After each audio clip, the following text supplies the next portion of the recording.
So do while का syntax हम लोगों ने देख लिया है, अब हम लोग इसका एग्जांपल देखते हैं। डू व्हाइल लूप एग्जांपल, वही प्रीवियस वाला एग्जांपल जो हम लेकर के चल रहे हैं वही एग्जांपल लेकर के चलते हैं, उसी को एग्जीक्यूट करके देखते हैं। int I is equals to 0, do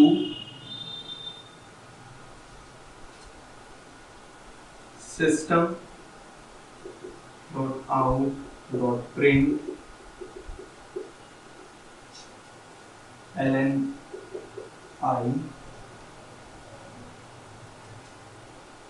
I plus plus while I less than 5। Now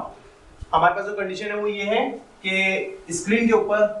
0 1 2 3 4 print कराना है। तो इस स्टेटमेंट को प्रिंट करने के लिए हम लोग डू व्हाइल लूप के थ्रू कैसे सिंटेक्स लिखते हैं, इस तरीके से लिख सकते हैं। देखिए int I है, एक वेरिएबल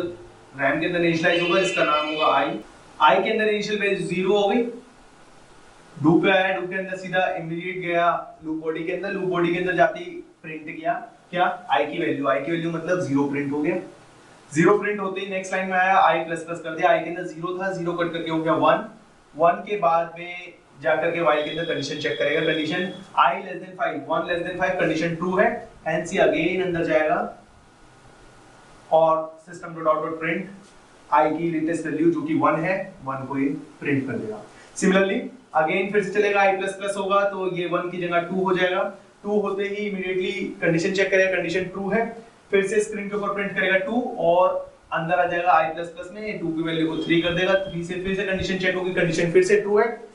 फिर से अंदर जाएगा, अंदर जाकर के I की वैल्यू को प्रिंट करेगा, प्रिंट करने के बाद यहाँ पे इंक्रीमेंट करेगा, इंक्रीमेंट करने के बाद I की वैल्यू हो जाएगी 4, कंडीशन फिर से ट्रू, फिर से अंदर जाएगा, फिर से एग्जीक्यूट करेगा, 4 प्रिंट करेगा, फिर 4 प्रिंट करने के बाद 5 इसकी वैल्यू कर देगा और यहाँ पे आकर कंडीशन चेक करेगा, कंडीशन चेक होती है कंडीशन फॉल्स, फॉल्स होती है लूप टर्मिनेट हो जाएगा। नाउ आउटपुट इज दिस, जो भी स्क्रीन के ऊपर आउटपुट आएगा वो होगा 0 1 2 3 4। Now final value of I will be 5 and how many times the loop will get executed? Definitely 5।